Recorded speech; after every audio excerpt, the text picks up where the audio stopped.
अज साडे जवाना दे इश्क वेख।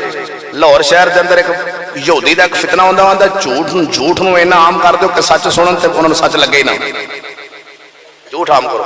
लाहौर शहर के अंदर एक गुस्ताखे रसूल गुजरिया, बसंत उहदा नाम सी बसंत। लाहौर शहर के बसंत मेला होता है, शायद तुहानूं पता होगा। बसंत मेला जिन्हें गुड्डियां डाइयां जांदियां, कोई बंदा तो लाहौर नाल तलक रखता होना है। लाहौर शहर के बसंत मेला होंदा है, उस मेले साल बाद होंदा है, उस मेले गुड्डियां डाइयां जांदियां। जिहड़ा बसंत नाम का बंदा है, बसंत हिंदू सी। इस कंजर ने साडे नबी पाक सरकार नूं गालां कढ़ियां सन, मुसलमाना उठ के इस जालम नूं कतल कर दिता सी, इहनूं वासले जहन्नम भेजिया। ते हिंदुआं ने उहदी याद विच अगले साल बसंत मेला लवाया सी हिंदुआं। तो साल बाद वो मेला करते सन, करद्या करद्या हिंदू कंजर ते अपने मुल्क टुर गए ने, परा टुर गए ने।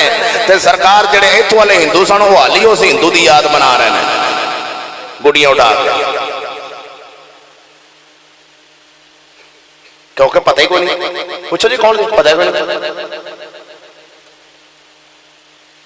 MAO कॉलेज नहीं जो लाहौर वाला, लाहौर एक MAO कॉलेज है, उनकी बुनियाद रखी सी विलियम मैवर ने।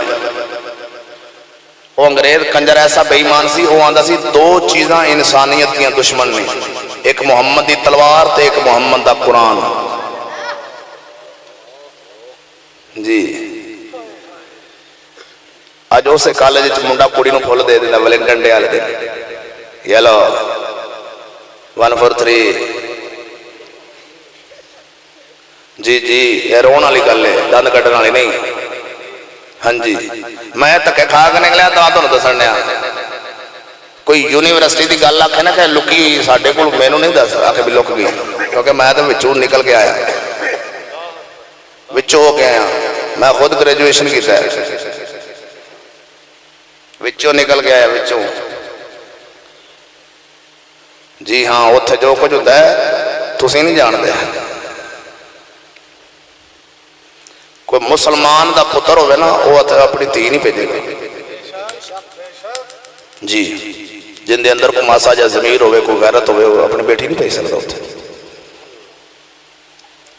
बेशरम बंदे भेजेगा उत्थे जिन्हों पता ही कोई नहीं, जिंदी गैरत ही नहीं होवे, जिन्नी मर्जी वंडी जावे मुक्के ही ना, मुक्के ना होंदी। दुआ कर अल्लाह सानू हुसैन दा राह अता फरमा दे। आमीन। ओ मेरे सोने वीरा, अल्लाह अकबर जल्ल शानो।